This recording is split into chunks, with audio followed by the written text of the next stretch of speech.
Hi everyone, I'm Allie, co-founder of PotomacBeads. As we make this Fields of Wheat necklace, keep in mind you can use a number of different materials to make the design, including both SuperDuos and mini duos.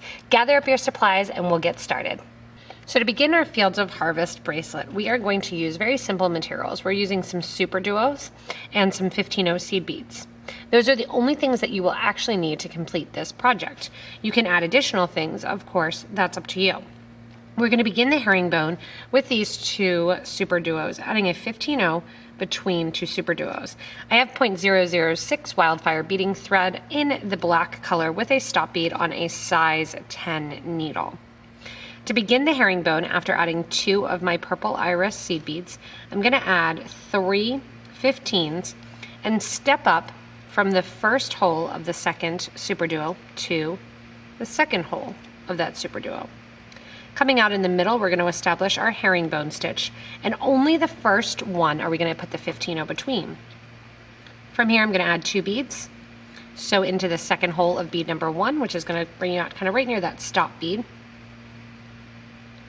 Add in 3 15s, it's always going to be 3 as our count, and sew up to that second hole of the last bead that you added. Stepping up for that herringbone stitch. From here, add 2 more beads, sew through to the second bead, out the end, putting those 2 beads in that V section right in the middle. From here again, 3 15s get added, and you're going to go up through that second hole of the last bead added. 2 beads get added, out through the second hole of the first bead added in the last row, which would be row 3. As we put in row 4 here, you're going to still do our 3 beads along the side, and you're going to sew down into the second hole of the last bead added, and then instead of putting more SuperDuos into place, you're going to add a 15, a crystal, and a 15.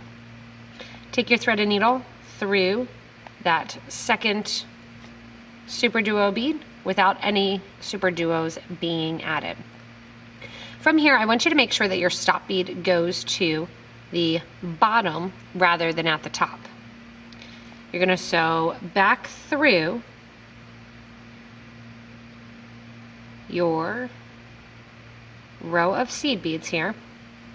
You're going to sew back through that same seed bead that you're coming out of. Take the thread and needle coming out of hole number 1, sew down through hole number 2. This will expose a tiny bit of thread on the outer edge. Do not worry about that. Going through here, we're also going to sew through that first hole of that second bead in the 4th row, and then we're going to come out after row number 3 of the SuperDuo beads, the second hole of the one on the side of the stop bead. Here's how we begin our fun pattern now. In between this second and 3rd row, you're starting out on the 3rd row, we're going to sew back into the 2nd row. First, we're going to add to our thread and needle our 1 SuperDuo, 1 15-0, 1 SuperDuo. You're going to notice that you're coming out between the gap of those 2 groupings of 3 beads. That is correct. You're going to sew back into the SuperDuo from the 2nd row. You're going to go through the top hole of that SuperDuo in towards the interior of the herringbone. That's going to push those seed beads right out along the side of those herringbones, kind of nestled between those 2 groups of 15-0s. Sew through the first hole of the bead on the right in row 3. Step up in that same bead, going through the second hole in that 3rd row. While you're there, if you want to, you can sew right through, or you can bring it out right after.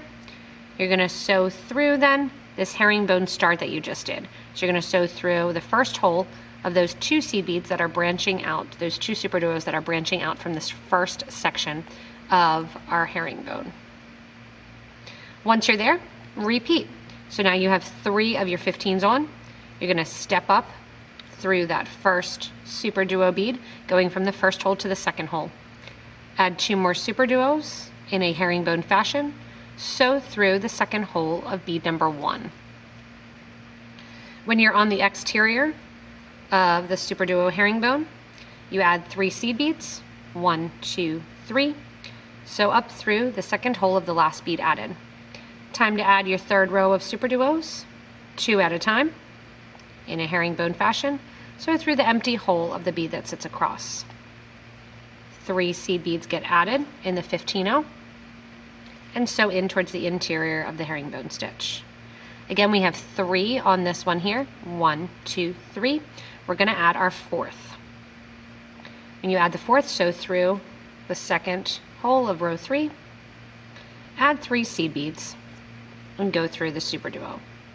Now, along the bottom here, I'm going to be adding some drops into the necklace. So along the top row, when we're zigzagging across, we're always going to have that 3mm bead that's going to sit on the sides of the Miyuki Duracoat Galvanized Gold. The 3mm I'm using is the Potomac Crystal Round in the Smokey Topaz.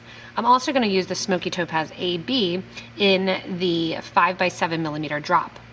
Put a 15-0 on, add your drop in, 15 on, and through the second hole of that last 4th row of the SuperDuos. From here, we want to get over to the gap of the seed beads on the opposite side.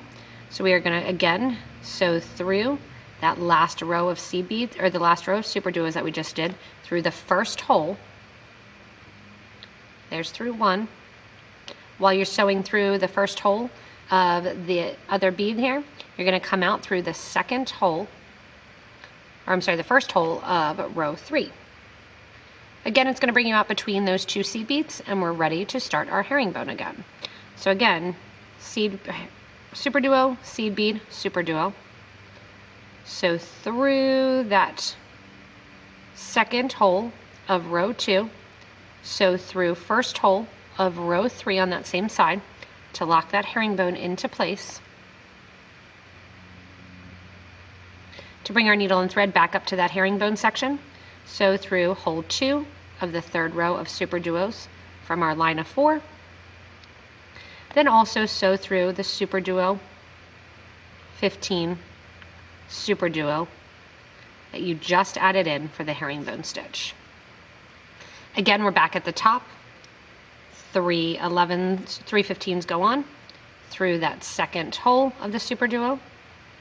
That's our first of our 4 rows. Row number 2 goes on, adding in your seed beads along the side. Row number 3 goes on, adding your seed beads on the side. And remember, you can always slow down or repeat this video if you need a little help. Row number 4 goes on, sew through to the other side. And then instead of putting on a 5th row, that's where we're going to put our Potomac Crystal 3mm round. On the sides of the 3mm, just to make the crystal stand out a little bit more, I'm adding a 15-0. Once I'm at the top, I'm going to sew down through the second hole of that SuperDuo bead that my thread is coming out of. Also through the bead that sits next to it, as well as through the SuperDuo in the row below and out. Again, to start out, one more time, SuperDuo 15 SuperDuo into second hole of SuperDuo number 2 row through the first hole of SuperDuo number 3. Locking those in place, step up to the second hole of that 3rd row of SuperDuo, in through the SuperDuo 15 SuperDuo that you just added. We continue on then, getting this nice zigzagging pattern, adding in our 3mm along the top and our briolettes along the bottom. As you progress in the design, you are going to see that nice kind of harvest look with those grains of wheat facing up and down along the piece. After adding in 5 of the drops in the 5x7mm, I did switch to adding in some in the 6x11mm. You don't have to, that is up to you. As the pattern continues, you can see that nice waving effect. You can also do it if you want it shorter with 3 rows of the herringbone rather than 4. Also keep in mind you can do this same exact stitch with many other 2-holed beads, including the mini duo and also the 2-holed bars, as well as some half tilas for a different look. Continuing on then, I have on 5 of the 5x7s. I have 3 on of the 6x12 right now. I'm going to add 2 more for a count of 5, and then continue back to downgrade into 5 more of the smaller drops, doing a total of 15 of that downside grain, adding in again those 5 smaller, 5 larger, and then back to 5 smaller. Once you're done finishing the necklace, you will have again that 5 or more, if you want to do a little bit longer, 5 of the bigger ones, and then again 5 of the smaller ones. I'm coming out my last crystal, and the thing that you need to determine is what size you want the piece to be on you. That's going to determine how long you're going to put it on the end. So when I hold up the piece here and let it drape on my necklace, you can kind of see the amazingness of it. It has a little bit of green tones, so it disappears a little bit in the green screen.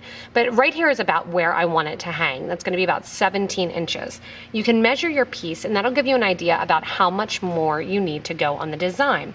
If you want to, you can keep going with this design the whole way around. I thought that this 15 inches of the design was plenty. That leaves me with 1 inch on each side to do. Coming down after the last bead then, what I'm going to do is switch here from adding and going down and adding more of the grains to adding some crystals along the back. I'm going to take my thread and needle back through just as if I was getting ready to add 1 more drop along the row of the herringbone stitch. And instead of going back through 2 beads, I'm just going to go back through the 1, circling around right to the top and coming out after one of my crystal beads. So you want to come out the crystal right there at the end. I'll go back and do this then to the starter side as well. Go ahead and add in 3 of your 15-Os in that gold color. If you want to, you can also line the back with SuperDuos, that's an option. And then you're going to add, in my case, the 3mm crystals just in a row right along the back. Once you have your 1 inch or 2 inch or 3 inches, however long you want to do, finished with that, we're going to get ready to add on our clasp, and then we'll come back down through and reinforce and kind of bring this to the center of the design. So I have my 1 inch of crystals, and then I followed it with 3 15-O seed beads along with my Aztec gold cup button. In the middle of the cup button, I will add 3 more of the 15s. Come back down through the other side of the cup button, add 3 more 15s after the button, and then you're going to sew back down that line of crystals.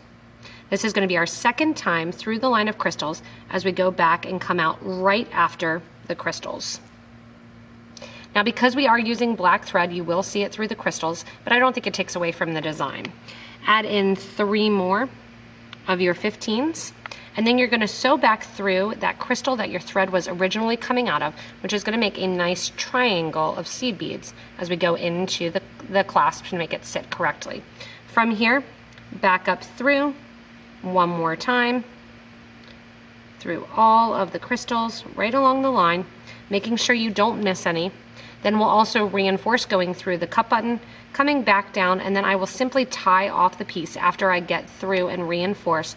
I'll tie off the thread somewhere back in my herringbone that you will not see it. If you do need help at all with tying off of thread, adding thread, anything thread related, definitely check out some of the Better Beader episodes, which I go over some of those processes. All in all, this project is going to use about 9 feet of beading thread. Most of the beading projects are going to use more than you think you are going to need. So if you do not know how to add thread, now is a great time to learn, because 9 feet is really, really hard length to manage as you're working and not having it get twisted and turned. Majority of videos that I do, I usually say to start out with 5 feet of thread, and then you can always add on from there. Now that I have my thread back through all of my crystals and I have reinforced, again, I'm just going to switch over to the other side, doing the exact same thing. Instead of adding a button on the other side, I will add about 33 to 34 of my 15-0 seed beads just to make a loop. On the other side, when you are looking, you will need to take off that stop bead. Once you take off the stop bead, I'm going to act as if the crystal here is through the end of the SuperDuos, adding on 2 15s, a crystal, 2 15s, circling around through those SuperDuos, and then using that crystal to catch on and do the exact same thing on the other side of the project. So much for joining me and working with this fun herringbone stitch. Remember, there are a variety of materials that you can use, and if you need any, you can check out the links below me to purchase from us online at PotomacBeads.com as well as PotomacBeads.eu. We have nice links in the descriptions for the exact products that were used in this necklace. Also remember, if you don't mind, give a little thumbs up if you like the project, as well as comment below with any suggestions, questions, or ideas that you may have. As always, you can subscribe to this YouTube channel to get regular updates from us here at Potomac Beads. Thanks so much for watching, and enjoy your fun herringbone necklace, the Fields of Wheat.